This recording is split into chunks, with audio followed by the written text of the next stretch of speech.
ಸ್ನೇಹಿತರೆ ನಮಸ್ಕಾರ ಮತ್ತೊಮ್ಮೆ ನನ್ನ ಚಾನೆಲ್ಗೆ ಪ್ರೀತಿಯ ಸ್ವಾಗತ welcome back to my channel ಎಲ್ಲರೂ ಹೇಗಿದ್ದೀರಾ ಎಲ್ಲರೂ ಚೆನ್ನಾಗಿದ್ದೀರಾ ಅಂತ ಭಾವಿಸ್ತಾ ಇವತ್ತಿನ ವಿಡಿಯೋವನ್ನ ಪ್ರಾರಂಭ ಮಾಡ್ತಾ ಇದ್ದೀನಿ ಸ್ನೇಹಿತರೆ ಕರ್ನಾಟಕದ ಕೆಜಿಎಫ್ ಎಂತಕ್ಕಂತಹ ಊರು ಸೆನೈಡ್ ಹಿಲ್ ಎಂತಕ್ಕಂತಹ ಒಂದು ಜಾಗ ವಿಶ್ವ ಪ್ರಸಿದ್ಧಿಯನ್ನು ಪಡೆದಂತಹ ಒಂದು ಜಾಗ ಒಂದಾನೊಂದು ಕಾಲದಲ್ಲಿ ಮಣ್ಣು ಅಗೆದರೆ ಚಿನ್ನ ಸಿಗ್ತಾ ಇತ್ತು ಇಲ್ಲಿನ ಮಣ್ಣನ್ನ ತೊಳೆದರೂ ಕೂಡ ಚಿನ್ನ ಸಿಗ್ತಾ ಇತ್ತು ಅಂತಹ ಒಂದು ಜಾಗದಲ್ಲಿ ಸಿನಿಮಾ ಕೂಡ ಮಾಡಿದ್ರು ಆ ಸ್ಥಳದ ಹೆಸರನ್ನೇ ಇಟ್ಟು ಕೆಜಿಎಫ್ ಎಂತಕ್ಕಂತಹ ಸಿನಿಮಾ ಕೂಡ ದೊಡ್ಡ ಮಟ್ಟದ ಹೆಸರನ್ನ ಗುರುತನ್ನ ಕೂಡ ಈ ಒಂದು ಜಾಗಕ್ಕೆ ಪಡೆದುಕೊಂಡಂತಹ ಒಂದು ಇತಿಹಾಸ ನಮಗೆಲ್ಲ ಗೊತ್ತಿರುವಂತಹದೇ ಸ್ನೇಹಿತರೆ ಈ ಒಂದು ಜಾಗವನ್ನ ಬ್ರಿಟಿಷರ ಕಾಲದಲ್ಲಿ ಅಂದ್ರೆ ಕೋಲಾರ ಡಿಸ್ಟ್ರಿಕ್ಟ್ ಅಲ್ಲಿ ಇರ್ತಕ್ಕಂತಹ ಈ ಜಾಗವನ್ನ ಕೋಲಾರವನ್ನೇ ಅವರು ಮಿನಿ ಇಂಗ್ಲೆಂಡ್ ಎಂದು ಕರೀತಾ ಇದ್ರು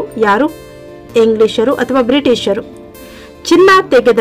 ಚಿನ್ನ ತೆಗೆದಂತಹ ಕೈಗಳಿಗೆ ಸಿಕ್ಕಿದ್ದು ಕೇವಲ ಮಣ್ಣು ಸ್ನೇಹಿತರೆ ಬನ್ನಿ ಅಂತಹ ಒಂದು ಕೆಜಿಎಫ್ ಅನ್ನ ಆಳಿದ ದೊಡ್ಡ ಒಂದು ಕಥೆಯನ್ನ ನಿಮಗೆ ಈ ಒಂದು ವಿಡಿಯೋ ಮುಖಾಂತರ ತಿಳಿಸ್ಕೊಡ್ತಾ ಇದ್ದೀನಿ ಸ್ನೇಹಿತರೆ ನಾವೆಲ್ಲ ಕೂಡ ಕೆಜಿಎಫ್ ಅನ್ನ ಆಳಿದ ದೊಡ್ಡ ರೌಡಿನ ಕಥೆಯನ್ನು ಒಳಗೊಂಡಂತಹ ಒಂದು ಚಿತ್ರವೇ ಈ ಒಂದು ಕೆಜಿಎಫ್ ಎಂತಕ್ಕಂತಹ ಒಂದು ಮೂವಿ ಕೆಜಿಎಫ್ ಗಣಿಯಲ್ಲಿ ಕೆಲಸ ಮಾಡಿದಂತಹ ಜೀತದಾಳುಗಳ ದಾರುಣ ಕಥೆಯನ್ನ ಒಳಗೊಂಡಂತಹ ಒಂದು ಚಿತ್ರ ಈ ಒಂದು ಕೆಜಿಎಫ್ ಮೂವಿ ಹಾಗಾದ್ರೆ ಬನ್ನಿ ಸ್ನೇಹಿತರೆ ಇವತ್ತಿನ ನನ್ನ ವಿಡಿಯೋದಲ್ಲಿ ಕೆಜಿಎಫ್ ನ ಜಾಗಕ್ಕೆ ಭೇಟಿ ಕೊಟ್ಟಂತಹ ಈ ಸಂದರ್ಭದಲ್ಲಿ ಕೆಜಿಎಫ್ ನ ಸೆನೈಡ್ ಹಿಲ್ ಎಂದು ಪ್ರಸಿದ್ಧಿಯನ್ನು ಪಡೆದಂತಹ ಈ ಜಾಗ ಇರುವಂತಹದ್ದು ಕೆಜಿಎಫ್ ನ ಉರಗಂ ಪ್ಲೇಸ್ ಅಲ್ಲಿ ನಾವಿಲ್ಲಿ ನೋಡ್ತಾ ಇದೀವಿ ರೈಲ್ವೆ ಸ್ಟೇಷನ್ ಅನ್ನ ಈಗಲೂ ಕೂಡ ಅಂದ್ರೆ ಸುಮಾರು 121 ವರ್ಷಗಳು ಕಳೆದೋಗಿರುವಂತಹ ಈ ಒಂದು ಜಾಗದಲ್ಲಿ ನಾವು ಈಗಲೂ ಕೂಡ ಉರಿಗಾಮ್ ಎಂತಕ್ಕಂತಹ ರೈಲ್ವೆ ಸ್ಟೇಷನ್ ಅನ್ನ ನೋಡಬಹುದು ಅದನ್ನ ನಾವೀಗ ವಿಡಿಯೋದಲ್ಲಿ ಕೂಡ ನೋಡ್ತಿದೀವಿ ಬನ್ನಿ ಸ್ನೇಹಿತರೆ ಇವತ್ತಿನ ದಿನ ಕೆಜಿಎಫ್ ಅನ್ನು ಚಿನ್ನದ ಗಣಿ ಆರಂಭ ಮಾಡಿದ್ದು ಹೇಗೆ ಹಾಗೇನೆ ಕೆಜಿಎಫ್ ಅನ್ನ ಯಾಕೆ ಕೋಲಾರದ ಇಂಗ್ಲೆಂಡ್ ಅಂತ ಕರೀತಾರೆ ಎಲ್ಲವನ್ನು ಕೂಡ ಅಂದ್ರೆ ಮಿನಿ ಇಂಗ್ಲೆಂಡ್ ಅಂತಾನೆ ಕರೀತಾ ಇದ್ರು ಒಂದು ಕೋಲಾರವನ್ನ ಎಲ್ಲವನ್ನು ಕಂಪ್ಲೀಟ್ ಆಗಿ ಈ ಒಂದು ವಿಡಿಯೋ ಮುಖಾಂತರ ನಿಮಗೆ ತಿಳಿಸ್ಕೊಡ್ತಾ ಇದ್ದೀನಿ ಇವತ್ತಿನ ದಿನ ನಾನು KGF gold field Kolar gold field ಅಂತ ಏನು ಕರಿತೀವಿ ಕೆಜಿಎಫ್ ನ ಒಂದು ಸೆನೈಡ್ ಹಿಲ್ಗೆ ನಾನು ಭೇಟಿಯನ್ನು ಕೊಟ್ಟಿದ್ದೆ ಆ ಕಾರಣಕ್ಕೆ ಈ ಒಂದು ವಿಡಿಯೋದಲ್ಲಿ ಸಂಪೂರ್ಣವಾಗಿ ನಿಮಗೆ ಈ ಒಂದು ಕೆಜಿಎಫ್ ಮೂವಿಯನ್ನು ತೆಗೆದಂತಹ ಜಾಗದ ಒಂದು ಪರಿಚಯದ ಜೊತೆಗೆ ಈ ಸ್ಥಳದ ಒಂದು ವಿಶೇಷತೆಗಳನ್ನು ಕೂಡ ನಾನು ತಿಳಿಸ್ಕೊಡ್ತಿದ್ದೀನಿ ಕೆಜಿಎಫ್ ನ ಕೆಜಿಎಫ್ ನಲ್ಲಿ ಚಿನ್ನದ ಗಣಿ ಆರಂಭ ಮಾಡಿದ್ದು ಅದು 1880ರಲ್ಲಿ ಆರಂಭ ಮಾಡಿದಂತಹ ವ್ಯಕ್ತಿ ಅಂದ್ರೆ ಬ್ರಿಟಿಷ್ ವ್ಯಕ್ತಿ ಮೂರನೇ ಜಾನ್ ಟೇಲರ್ ಎಂತಕ್ಕಂತಹ ಬ್ರಿಟಿಷ್ ವ್ಯಕ್ತಿ ಇಲ್ಲಿ ಗಣಿಗಾರಿಕೆಯನ್ನ ಆರಂಭ ಮಾಡ್ತಾನೆ ಟನ್ ಗಟ್ಟಲೆ ಚಿನ್ನವನ್ನು ಕೂಡ ಇಲ್ಲಿ ಹೊರ ತೆಗೆಯಲು ಆರಂಭ ಮಾಡ್ತಾನೆ ಆರಂಭದಲ್ಲಿ ಗಣಿಯಲ್ಲಿ ಕೆಲಸ ಮಾಡೋದಕ್ಕೆ ಅಂತ ಜೈಲಿನಲ್ಲಿ ಇದ್ದಂತಹ ಕೈದಿಗಳನ್ನ ಇಲ್ಲಿ ಕರೆದುಕೊಂಡು ಬರ್ತಾ ಇದ್ರಂತೆ ಇನ್ನಷ್ಟು ಕಾರ್ಮಿಕರು ಬೇಕಾಗಿದ್ದ ಕಾರಣ ತಮಿಳುನಾಡಿನ ಧರ್ಮಪುರಿ ಕೃಷ್ಣಗಿರಿ ಸೇಲಂ ಮತ್ತು ಆಂಧ್ರದಿಂದಲೂ ಕೂಡ ಇಲ್ಲಿಗೆ ಜನರನ್ನ ಕರೆದುಕೊಂಡು ಬರ್ತಾ ಇದ್ರಂತೆ ಕರೆತರಲಾಗ್ತಾ ಇತ್ತು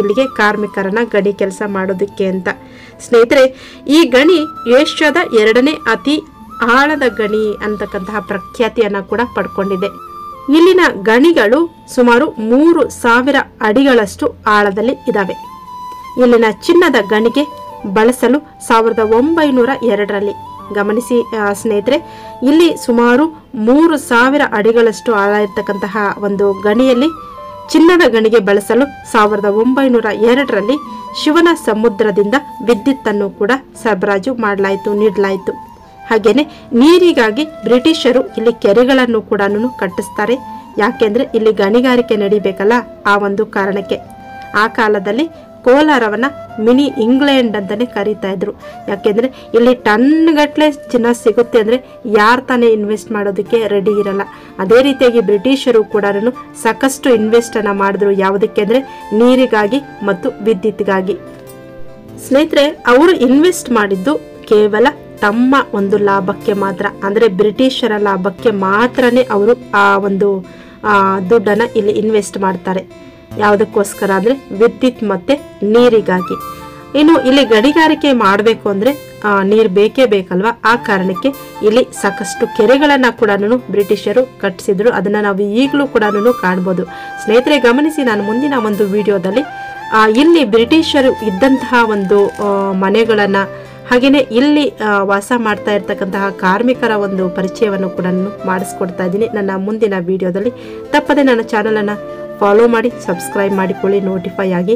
ಯಾಕೆಂದರೆ ವಿಡಿಯೋಗಳ ನೋಟಿಫಿಕೇಶನ್ ನಿಮಗೆ ಬರಬೇಕಂದ್ರೆ ಖಂಡಿತ ನೀವು ಚಾನಲನ್ನು ಸಬ್ಸ್ಕ್ರೈಬ್ ಮಾಡಿಕೊಳ್ಳಲೇಬೇಕು. ಇನ್ನು ಸ್ನೇಹಿತರೆ, ಸಾವಿರಾರು ಕಾರ್ಮಿಕರ ಜೀವಗಳು ಕೂಡ ಈ KGFನ ಆಳದ ಗಣಿಗಳಲ್ಲಿ ಮಣ್ಣಾಗಿ ಹೋಗಿವೆ. ಸುಮಾರು 1000 ವರ್ಷಗಳ ಹಿಂದೆ ಸಾವಿರಾರು ಕಾರ್ಮಿಕರು ಇಲ್ಲಿ ಕೆಲಸವನ್ನ ಮಾಡ್ತಾರೆ, ಜೀತವನ್ನ ಮಾಡ್ತಾರೆ. ತುಂಬನೇ ಕಡಿಮೆ ಸಂಬಳವನ್ನು ತೆಗೆದುಕೊಂಡು ಕೇವಲ ತಮ್ಮ ಮಕ್ಕಳಿಗೆ ಒಂದು ಶಾಲೆಯನ್ನು ಆರಂಭ ಮಾಡ್ತಾರೆ, ಅಲ್ಲಿ ಕೆಲಸ ಮಾಡ್ತಕ್ಕಂತಹ ಕಾರ್ಮಿಕರ ಮಕ್ಕಳಿಗೆ. ಅದಾದ ನಂತರ ಅಲ್ಲಿನ ಒಂದು ಕಾರ್ಮಿಕರಿಗೆ ಒಂದು ಆರೋಗ್ಯ ಸರಿಯಾಗಿರ್ಬೇಕಲ್ವ ಕೆಲಸ ಮಾಡಬೇಕಾದ್ರೆ, ಆ ಕಾರಣಕ್ಕೆ ಅವರ ಆರೋಗ್ಯದ ದೃಷ್ಟಿಯಿಂದ ಒಂದಷ್ಟು ಸರ್ಕಾರಿ ಆಸ್ಪತ್ರೆಗಳನ್ನು ಕೂಡ ಮಾಡ್ತಾರೆ. ಅದೆರಡು ಅನುಕೂಲಗಳನ್ನು ಬಿಟ್ಟು ಬೇರೆ ಯಾವ ಅನುಕೂಲಗಳನ್ನು ಕೂಡ ನಾವಿಲ್ಲಿ ಬ್ರಿಟಿಷರು ಮಾಡಿರುವಂತಹ ಉದಾಹರಣೆಗಳನ್ನು ನಾವು ಕಾಣೋದಕ್ಕೆ ಸಾಧ್ಯನೇ ಇಲ್ಲ. ಒಂದಷ್ಟು ರೌಡಿ ಶೀಟರ್ಗಳು ಕೂಡ ಇಲ್ಲಿ ತಲೆ ಎತ್ತಿರ್ತಾರೆ ಆ ಸಂದರ್ಭದಲ್ಲಿ. ಆದರೆ ನಾವು KGF ಮೂವಿಯಲ್ಲಿ ಏನು ನೋಡ್ತೀವಿ, ಕಂಪ್ಲೀಟಾಗಿ KGF ಒಬ್ಬರ ಒಂದು ಹಿಡಿತದಲ್ಲಿತ್ತು ಅನ್ನೋದು ಅದು ಸುಳ್ಳಿನ ಕತೆ. ಅಂದರೆ ಅದು ಒಬ್ಬರ ಹಿಡಿತದಲ್ಲಿ ಇರಲಿಲ್ಲ, ಬ್ರಿಟಿಷರ ಹಿಡಿತದಲ್ಲಿತ್ತು. ಸಾಕಷ್ಟು ಪುಡಿ ರೌಡಿಗಳು ಏನಿದ್ರು ಅವರು ಮಾತ್ರ ಇಲ್ಲಿ ಒಂದು ರೌಡಿಸಮ್ ಅನ್ನ ಮಾಡ್ತಾ ಇದ್ರು. ಗ್ಯಾಂಗ್ಸ್ಟಾರ್ಗಳು ಕೂಡ ಇಲ್ಲಿ ಆ ಸಂದರ್ಭದಲ್ಲಿ ವಾಸವನ್ನ ಮಾಡ್ತಾ ಇದ್ರು. ಅದಷ್ಟೇ ಸ್ನೇಹಿತರೆ, ಸದಾ ಧೂಳು, ಮಣ್ಣು, ಬಾಂಬ್ಗಳ ಸಿಡಿತದ ನಡುವೆ ಇಲ್ಲಿ ಕಾರ್ಮಿಕರು ಕೆಲಸವನ್ನ ಮಾಡ್ತಾ ಇದ್ರು, ಇಲ್ಲಿನ ಜೀತದಾಳುಗಳು ಅಥವಾ ಕಾರ್ಮಿಕರು. ಇನ್ನು ಬ್ರಿಟಿಷರು ಅಲ್ಲಿನ ಕಾರ್ಮಿಕರಿಗೆ ಕೊಟ್ಟಿದ್ದಂತಹ ಸವಲತ್ತುಗಳು ಅಂದರೆ ಕೇವಲ ಕಾರ್ಮಿಕರಿಗಾಗಿ ಆಸ್ಪತ್ರೆಗಳನ್ನು ಕಟ್ಟೋದು, ಹಾಗೆಯೇ ಕಾರ್ಮಿಕರ ಮಕ್ಕಳಿಗಾಗಿ ಒಂದಷ್ಟು ಶಾಲೆಗಳನ್ನು ಕೂಡ ಇವರು ತೆರೀತಾರೆ. ಆ ನಂತರ ಭಾರತ ಸರ್ಕಾರಿ ಸಂಸ್ಥೆ ಸಹ ಅಲ್ಲಿನ ಕಾರ್ಮಿಕರಿಗೆ ಯಾವುದೇ ರೀತಿಯ ಒಂದು ಅನುಕೂಲಗಳನ್ನು ಮಾಡಿಕೊಡಲ್ಲ. ಬ್ರಿಟಿಷರು ಸಾಕಷ್ಟು ಇಲ್ಲಿ ಕಾರ್ಮಿಕರಿಂದ ಕೆಲಸವನ್ನು ತೆಗಿತಾರೆ, ಸಾಕಷ್ಟು ಒಂದು ಚಿನ್ನವನ್ನು ತೆಗಿತಾರೆ. ಆದರೆ ಇಲ್ಲಿ ದುಡಿದಂತಹ ಕಾರ್ಮಿಕರಿಗೆ ಯಾವುದೇ ರೀತಿಯ ಅನುಕೂಲಗಳು ಕೂಡ ಸಿಗೋದಿಲ್ಲ. ಆ ನಂತರ ಬಂದಂತಹ ಸರ್ಕಾರ ಆದರೂ ಇವ್ರಿಗೆ ಏನಾದರೂ ಅನುಕೂಲಗಳನ್ನು ಮಾಡಿಕೊಡ್ತಾ ಆದರೆ ಇಲ್ಲ, ಖಂಡಿತ ಅವರು ಕೂಡ ಇಲ್ಲಿನ ಕಾರ್ಮಿಕರಿಗೆ ಯಾವುದೇ ರೀತಿಯ ಅನುಕೂಲಗಳನ್ನು ಮಾಡಿಕೊಟ್ಟಿಲ್ಲ. ಆ ಮಾಡಿರೋ ಅನುಕೂಲಗಳು ಅವರಿಗೆ ಎಟುಕದ ರೀತಿಯಲ್ಲಿ ಇತ್ತು ಅನ್ನೋದನ್ನ ನಾವು ಗಮನಿಸಬೇಕಾದಂತಹ ವಿಚಾರ ಕೂಡ ಆಗಿದೆ. ಇಲ್ಲಿ ಸರ್ಕಾರಿ ಸಂಸ್ಥೆ ಕೂಡ ಅಲ್ಲಿನ ಕಾರ್ಮಿಕರಿಂದ ವಿಪರೀತವಾಗಿ ದುಡಿಸಿಕೊಂಡಿದ್ದೇ ಹೊರತು ಅವರಿಗೆ ಯಾವುದೇ ರೀತಿಯ ಅನುಕೂಲಗಳನ್ನು ಕೂಡ ಮಾಡಿಕೊಡ್ಲಿಲ್ಲ. ಇವತ್ತಿನ ದಿನ ನಾನು ಆ ಒಂದು ಗಣಿ ಪ್ರದೇಶದ ಜೊತೆಗೆ ಅಲ್ಲಿದ್ದಂತಹ ಒಂದಷ್ಟು ಕಾರ್ಮಿಕರನ್ನ ಕೂಡ ನಾನು ಭೇಟಿಯಾದೆ. ಅವರ ಅನಿಸಿಕೆ ಅಭಿಪ್ರಾಯಗಳನ್ನು ಕೂಡ ನಾನು ತಿಳಿದುಕೊಂಡೆ. ಆ ಒಂದು ಸಂದರ್ಭದಲ್ಲಿ ಮನಸ್ಸಿಗೆ ತುಂಬಾನೇ ಒಂದು ಕಸಿಬಿಸಿ ಕೂಡ ಆಯಿತು. ನೋಡ್ತಿದೀವಲ್ಲ ಸ್ನೇಹಿತರೆ, ವಿಡಿಯೋದಲ್ಲಿ ಸೆನೈಡ್ ಹಿಲ್ ಅಂತ ಇದನ್ನೇ ಕರೆಯೋದು. ನಾವೀಗ ಏನ್ ನೋಡ್ತಾ ಇದೀವಿ, ಈ ಜಾಗದಲ್ಲಿ ವ್ಯವಸಾಯಕ್ಕೆ ಯೋಗ್ಯವಿಲ್ಲ. ಒಂದಷ್ಟು ಒಂದು ಮುಳ್ಳಿನ ಗಿಡಗಳು ಇಲ್ಲಿ ಬೆಳ್ಕೊಂಡಿದ್ದಾವೆ. ಅದು ಬಿಟ್ಟರೆ ಈ ಒಂದು ಮಣ್ಣು ವ್ಯವಸಾಯಕ್ಕೂ ಕೂಡ ಯೋಗ್ಯವನ್ನ ಪಡ್ಕೊಂಡಿಲ್ಲ. ಆ ರೀತಿಯ ಒಂದು ಮಣ್ಣಿದು, ಬರೀ ಧೂಳು, ಹಾಗೆ ಬಾಂಬ್ಗಳ ಸಿಡಿತ ಅಷ್ಟೇ ಅಲ್ಲ, ಕಾರ್ಮಿಕರ ನೋವು ನಮಗೆ ಇಲ್ಲಿ ಕಣಕಣದಲ್ಲೂ ಕೂಡ ಕಾಣುತ್ತೆ. ಇನ್ನು ಸ್ನೇಹಿತರೆ, ಇಲ್ಲಿ ಗಣಿಗಾರಿಕೆ ನಡೀತಾ ಇತ್ತಲ್ಲ, ಆ ಸಂದರ್ಭದಲ್ಲಿ KGFಗೆ ಅಪಾರ ಪ್ರಮಾಣದಲ್ಲಿ ನೀರು ಮತ್ತು ವಿದ್ಯುತ್ ಪೂರೈಕೆ ಆಗ್ತಾ ಇತ್ತು. ಗಣಿ ಮುಚ್ಚಿದ ಕೂಡಲೇ ಇಲ್ಲಿನ ವಿದ್ಯುತ್ ಮತ್ತು ನೀರಿನ ಕೊರತೆ ಉಂಟಾಗೋದಕ್ಕೆ ಆರಂಭ ಆಗುತ್ತೆ. ಕಾರ್ಮಿಕರಿಗೆ ದಿಕ್ಕೇನೆ ತೋಚದಂತೆ ಆಗುತ್ತೆ. ಕೆಲವು ಕಾರ್ಮಿಕರು ಏನ್ ಮಾಡ್ತಾರೆ, ಕೆಲಸಕ್ಕಾಗಿ ಬೆಂಗಳೂರಿನ ಸೇರ್ಕೊಳ್ತಾರೆ. ಇನ್ನೂ ಕೆಲವರು ಏನ್ ಮಾಡ್ತಾರೆ, ಕ್ರೈಮ್ಗಳಲ್ಲಿ ಅಪರಾಧಗಳನ್ನು ಮಾಡೋದರಲ್ಲಿ ತೊಡಗಿದ್ರು. ಈಗಲೂ ಕೂಡ ನಾವು ಈ ಸೆನೈಡ್ ವ್ಯಾಲಿ ಜಾಗಕ್ಕೆ ಹೋಗ್ಬೇಕಾದ್ರೆ ಅಲ್ಲಿ ನಾವು ಈಗಲೂ ಕೂಡ ವಿಡಿಯೋದಲ್ಲಿ ನೋಡ್ತಾ ಇದ್ದೀವಿ, ಒಬ್ಬ ಮನುಷ್ಯರನ್ನು ಕೂಡ ನಾವು ಈ ಸೆನೈಡ್ ಹಿಲ್ಲಲ್ಲಿ ನೋಡೋದಕ್ಕೆ ಸಾಧ್ಯ ಇಲ್ಲ. ಯಾಕಂದರೆ ಅಂತಹ ಸಾಕಷ್ಟು ಕ್ರೈಮ್ಗಳು ಈ ಜಾಗದಲ್ಲಿ ನಡೆದು ಹೋಗಿದೆ. ಆ ಕಾರಣಕ್ಕೇ ಯಾರನ್ನೂ ಕೂಡ ಇಲ್ಲಿ ಹೋಗೋದಕ್ಕೆ ಧೈರ್ಯ ಮಾಡಲ್ಲ, ಹಾಗೆಯೇ ಯಾರೂ ಕೂಡ ಈ ಜಾಗಕ್ಕೆ ಹೋಗಲ್ಲ. ಸುಮಾರು ವರ್ಷಗಳ ಕಾಲ ಒಂದು KGFನಲ್ಲಿ ವಾಸ ಮಾಡ್ತಾ ಇರುವಂತಹ ಜನ ಕೂಡ ಈ ಸೆನೈಡ್ ವ್ಯಾಲಿಗೆ ಹೋಗಲ್ಲ. ಯಾಕೆಂದರೆ ಇಲ್ಲಿ ಆ ಥರದ ಒಂದು ಕ್ರೈಮ್ಗಳು ಈಗಲೂ ಕೂಡ ನಡೀತಾ ಇದೆ. ಯಾಕೆಂದರೆ ಕಾರಣ ಬಡತನ. ಸ್ನೇಹಿತರೆ, ಈ KGFನಲ್ಲಿ ಚಿನ್ನ ಸಿಗ್ತಾ ಇತ್ತಲ್ವಾ, ಅಷ್ಟೂ ದಿನ ಕೂಡ ಇದ್ದಷ್ಟು ದಿನ ಅಂದರೆ ಈ ಜಾಗದಲ್ಲಿ ಚಿನ್ನ ಇದ್ದಷ್ಟು ದಿನ ಕೂಡ ಕಾರ್ಮಿಕರ ರಕ್ತ ಹಿಂಡಿ ಚಿನ್ನ ತೆಗಿತಾರೆ ಬ್ರಿಟಿಷರು. ಆ ನಂತರ ಚಿನ್ನ ಖಾಲಿಯಾದ ಮೇಲೆ ಅದನ್ನು ಅನಾಥವಾಗಿ ಮಾಡಿಬಿಡ್ತಾರೆ. ಅಲ್ಲಿ ಇದ್ದಂತಹ ಒಂದು ಕಾರ್ಮಿಕರನ್ನ ಅನಾಥರನ್ನಾಗಿ ಮಾಡಿಬಿಡ್ತಾರೆ. ಒಂದು ಕಾಲದಲ್ಲಿ ಬ್ರಿಟಿಷರು ಮನೆಗಳನ್ನು ನಿರ್ಮಿಸಲು ಆಗ ಅಲ್ಲಿನ ನಾಗರಿಕರು ಮತ್ತು ಸ್ಥಳೀಯರು ಮಣ್ಣನ್ನು ತೊಳೆದರೂ ಕೂಡ ಈ ಜಾಗದಲ್ಲಿ ಚಿನ್ನ ಸಿಗ್ತಾ ಇತ್ತಂತೆ. ಆ ಕಾರಣಕ್ಕೇನೆ ಬ್ರಿಟಿಷರಿಗೆ ವಿಶೇಷವಾದ ಒಲವು ಈ ಒಂದು KGF ಮೇಲೆ. ಈ KGF ಸ್ಥಳವನ್ನ ನಾವು ಕರ್ನಾಟಕದ ಚಿನ್ನದ ನಾಡು ಅಂತ ನಾವೇನು ಕರಿತೀವಿ, ಕೋಲಾರ್ ಗೋಲ್ಡ್ ಫೀಲ್ಡ್ ಅಂತ ಏನು ಕರಿತೀವಿ, ಅತಿ ಹೆಚ್ಚು ವಿಶ್ವದಲ್ಲಿಯೇ ಅತಿ ಹೆಚ್ಚು ಚಿನ್ನ ದೊರೆತಂತಹ ಜಾಗ. ಆ ಜಾಗದಲ್ಲಿ ಬ್ರಿಟಿಷರು ಮನೆಗಳನ್ನು ನಾವು ಈಗಲೂ ಕೂಡ ಕಾಣಬಹುದು. ನನ್ನ ಮುಂದಿನ ವಿಡಿಯೋ ಕೂಡ ಅಲ್ಲಿ ಇರ್ತಕ್ಕಂತಹ ರಾಬರ್ಟ್ಸನ್ ಪೇಟೆ, ಆಂಡರ್ಸನ್ ಪೇಟೆ ಕೂಡ ಅಲ್ಲಿ ಬ್ರಿಟಿಷರ ಮನೆಗಳನ್ನು ನಾವು ಈಗಲೂ ಕೂಡ ಕಾಣ್ಬೋದು. ಹಾಗೆಯೇ ಅಲ್ಲಿ ವಾಸ ಮಾಡ್ತಾ ಇರುವಂತಹ ಕಾರ್ಮಿಕರ ಒಂದು ವಂಶಸ್ಥರು ಏನಿದ್ದಾರೆ ಅವರನ್ನು ನಾವು ಭೇಟಿ ಕೂಡ ಮಾಡಿದ್ದೀವಿ. ಆ ಒಂದು ವಿಡಿಯೋವನ್ನು ಕೂಡ ನಾನು ಮುಂದಿನ ದಿನಗಳಲ್ಲಿ ಅಪ್ಲೋಡ್ ಮಾಡ್ತಾ ಇದ್ದೀನಿ. KGF ಸಿನಿಮಾದಲ್ಲಿ ತೋರಿಸಿದಂತಹ ಈ ಒಂದು ಗಣಿಗಾರಿಕೆಯು ಚಿನ್ನದ ಗಣಿ ರೌಡಿಗಳ ಹಿಡಿತದಲ್ಲಿ ಇರಲ್ಲ. ಯಾಕೆಂದರೆ ಈ ಒಂದು ಗಣಿಯ ಸುತ್ತ ಕೂಡ ಸಾಕಷ್ಟು ರೌಡಿಸಮ್ ನಡೀತಾ ಇರುತ್ತೆ. ಹಾಗೆಯೇ ಗ್ಯಾಂಗ್ ಸ್ಟಾರ್ಗಳ ಹಾವಳಿ ಕೂಡ ಇತ್ತು. ಆದರೆ ಬ್ರಿಟಿಷರನ್ನೇ ಈ ಒಂದು ಜಾಗದಲ್ಲಿ ಗಣಿಗಾರಿಕೆ ನಡೆಸ್ತಾ ಇದ್ರು ಅನ್ನೋದನ್ನು ನಾವು ಗಮನಿಸಬೇಕಾದಂತಹ ವಿಚಾರ. ಇನ್ನು ಸಿನಿಮಾಗೆ ಯಾವ ರೀತಿಯಾಗಿ ಕಂಟೆಂಟ್ ಬೇಕು ಆ ರೀತಿಯಾಗಿ ಕ್ರಿಯೇಟ್ ಮಾಡಿದ್ದಾರೆ. ಬಿಟ್ಟರೆ ಇಲ್ಲಿ ಬರೀ ಒಬ್ಬ ರೌಡಿ ಕೈಯಲ್ಲಿ ಈ ಒಂದು ಇಡೀ KGF ಅಂಡರ್ ಇತ್ತು ಅನ್ನೋದು ಮಾತ್ರ ತಪ್ಪು, ಸುಳ್ಳಿನ ಒಂದು ಕತೆ ಅದು. ಇನ್ನು ಆ ನಂತರ 1956ರಲ್ಲಿ ಗಣಿಯನ್ನು ರಾಷ್ಟ್ರೀಕರಣಗೊಳಿಸಲಾಯಿತು. ಸ್ನೇಹಿತರೆ ಗಮನಿಸಿ, ನಾನಿಲ್ಲಿ ಒಂದು KGF ಮೂವಿ ಬಗ್ಗೆ ಹೇಳ್ತಾ ಇದ್ದೆ. ಅಲ್ಲಿ ಒಬ್ಬ ರೌಡಿ ಕೈಯಲ್ಲಿ ಒಂದು ಇಡೀ KGF ಇತ್ತು ಅಂತ. ಆದರೆ ಇಲ್ಲಿ ರೌಡಿ ಶೀಟರ್ಗಳು ಇದ್ದರು, ಗ್ಯಾಂಗ್ಸ್ಟಾರ್ಗಳು ಇದ್ದರು. ಆದರೆ ಒಬ್ಬನೇ ಹಿಡಿತದಲ್ಲಿ ಇದೆಲ್ಲ ಕೂಡ ಇರಲಿಲ್ಲ. ಬ್ರಿಟಿಷರ ಹಿಡಿತದಲ್ಲಿ ಇತ್ತು ಈ ಒಂದು ಗಣಿಗಾರಿಕೆ. ಆದರೆ ಅಲ್ಲಿ ಇದ್ದಂತಹ ಪುಡಿ ರೌಡಿಗಳು ಏನಿದ್ರು, ರೌಡಿ ಶೀಟರ್ಗಳು ಏನಿದ್ರು, ಗ್ಯಾಂಗ್ಸ್ಟಾರ್ಗಳು ಏನಿದ್ರು, ಅವರು ಒಂದಷ್ಟು ಕತೆ ಕೂಡ ಅವ್ರದ್ದು ಇತ್ತು. ಆ ನಂತರ 1956ರಲ್ಲಿ ಗಣಿಯನ್ನು ರಾಷ್ಟ್ರೀಕರಣಗೊಳಿಸ್ತಾರೆ.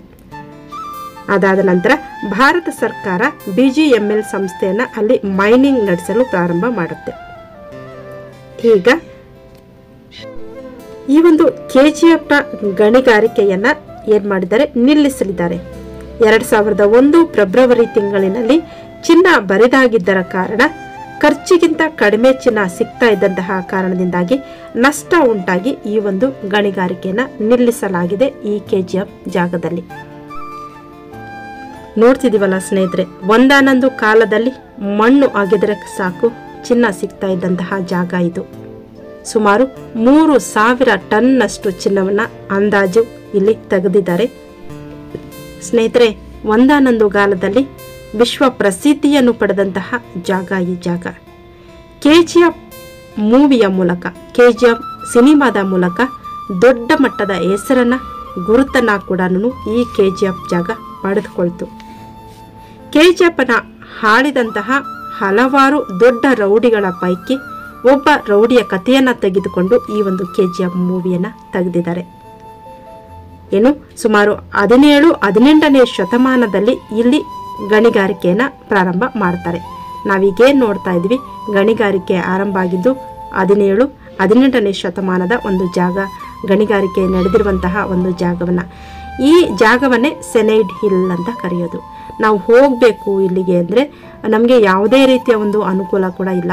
ಆಟೋ ಆಗಲಿ ಅಥವಾ ನೆಟ್ಟಿಗೆ ರಸ್ತೆ ಕೂಡ ಇಲ್ಲ, ಯಾವುದೇ ರೀತಿಯ ಅನುಕೂಲಗಳು ಕೂಡ ಇಲ್ಲ.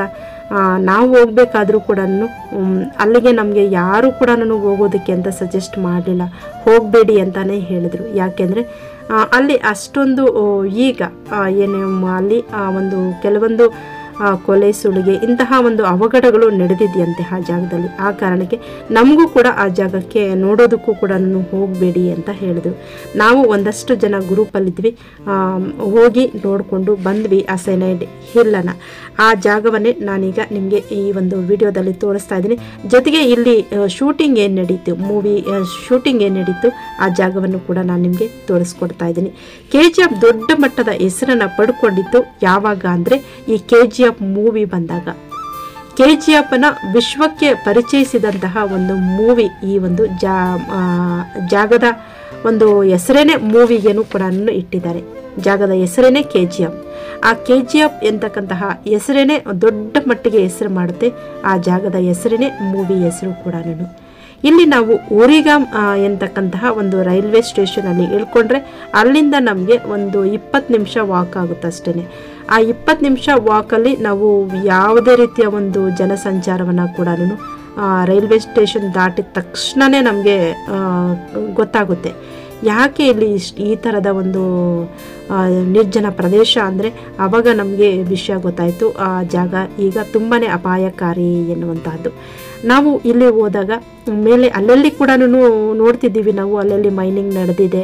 ಹಾಗೆ ಚಿನ್ನವನ್ನು ಹುಡುಕ್ತಕ್ಕಂತಹ ಶೋಧನೆ ಮಾಡ್ತಕ್ಕಂತಹ ಪ್ರಯತ್ನಗಳು ಕೂಡ ನಡೆದಿದ್ದಾವೆ. ಯಾಕೆ ಇಲ್ಲಿ ಒಂದು ಗಣಿಗಾರಿಕೆಯನ್ನು ನಿಲ್ಲಿಸಿದ್ರು ಅನ್ನೋ ಕಾರಣವನ್ನು ನಾವು ಹುಡುಕ್ತಾ ಹೋದಾಗ ಇಲ್ಲಿ ಚಿನ್ನ ಬರಿದಾಗಿದೆ ಎನ್ನುವಂತಹದ್ದು.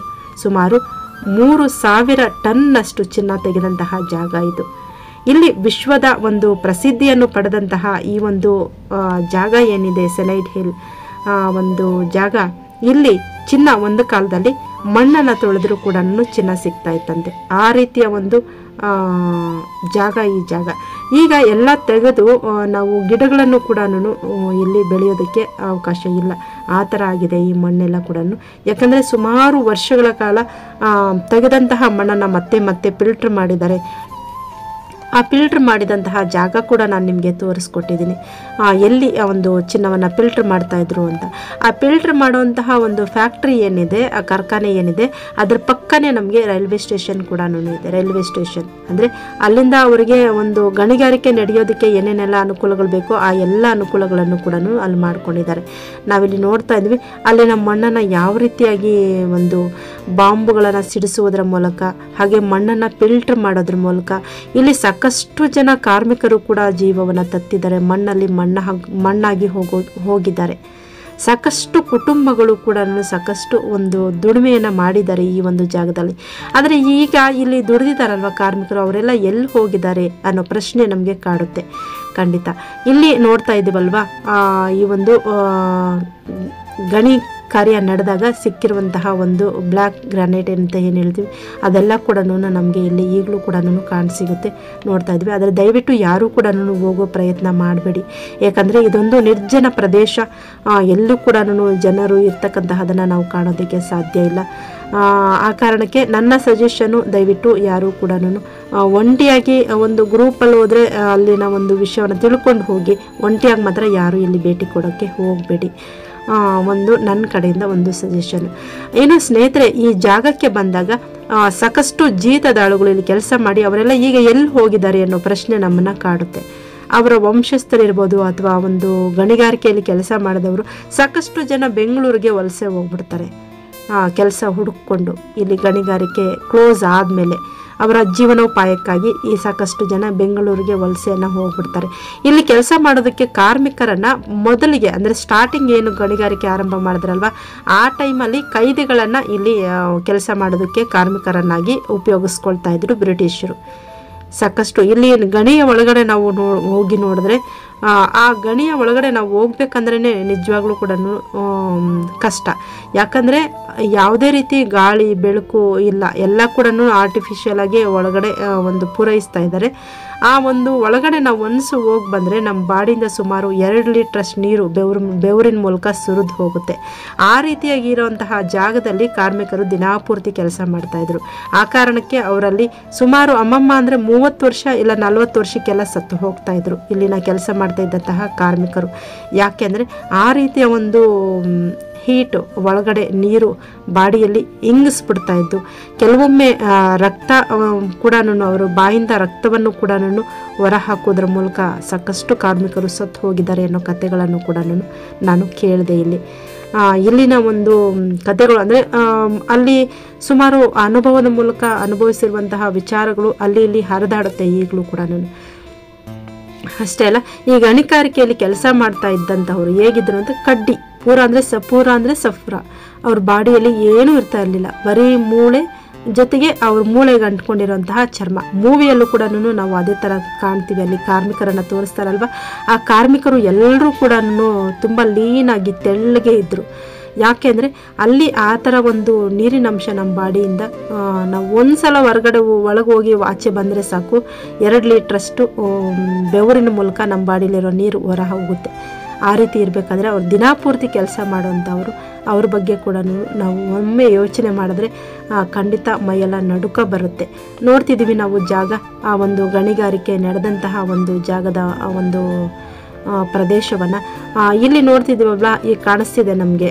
ಒಂದು ಗಣಿಗಾರಿಕೆ ನಡೆದಂತಹ ಜಾಗದಲ್ಲಿ ಚಿನ್ನವನ್ನು ಫಿಲ್ಟ್ರ್ ಮಾಡ್ತಾಯಿದ್ರು, ಮಣ್ಣಿಂದ ಸಪ್ರೇಟ್ ಮಾಡ್ತಾಯಿದ್ರು, ಹಾಗೆಯೇ ಆ ಒಂದು ಶೋಧಿಸ್ತಾಯಿದ್ರು. ಆ ಒಂದು ಪ್ರೋಸೆಸ್ ಏನಿತ್ತು ಆ ಪ್ರೋಸೆಸ್ಸನ್ನು ಮಾಡ್ತಾ ಇದ್ದದ್ದು ಮಣ್ಣಿಂದ ತೆಗೆದಂತಹ ಚಿನ್ನವನ್ನು ಇದೇ ಜಾಗದಲ್ಲಿ ನಾವೀಗೇನು ನೋಡ್ತಾ ಇದ್ದೀವಿ ಈ ಜಾಗದಲ್ಲೇ ಅವರ ಕೆಲವೊಂದು ಚಿನ್ನವನ್ನು ಫಿಲ್ಟರ್ ಮಾಡುವಂತಹ ಕಾರ್ಖಾನೆಗಳನ್ನು ಕೂಡ ಹಾಗೆ ಒಂದು ಗಣಿಯನ್ನು ಕೂಡ ನಾವು ಇಲ್ಲಿ ಕಾಣಬಹುದು. ಇನ್ನು ಅಲ್ಲಿ ಕೆಲಸ ಮಾಡೋದಕ್ಕೆ ಕೈದಿಗಳನ್ನು ಉಪಯೋಗಿಸ್ಕೊಳ್ತಾ ಇದ್ರು. ಅದಷ್ಟೇ ಅಲ್ಲ, ತಮಿಳ್ನಾಡಿಂದ ಅಂದರೆ ತಮಿಳ್ನಾಡಿನ ಧರ್ಮಪುರಿ ಹಾಗೆಯೇ ಕೃಷ್ಣಗಿರಿ, ಸೇಲಂ, ಒಂದಷ್ಟು ಜನ ಆಂಧ್ರದಿಂದ ಕೂಡ ಕರ್ಕೊಂಡು ಬರ್ತಾರೆ ಈ ಗಣಿಯಲ್ಲಿ ಕೆಲಸ ಮಾಡೋದಕ್ಕೆ.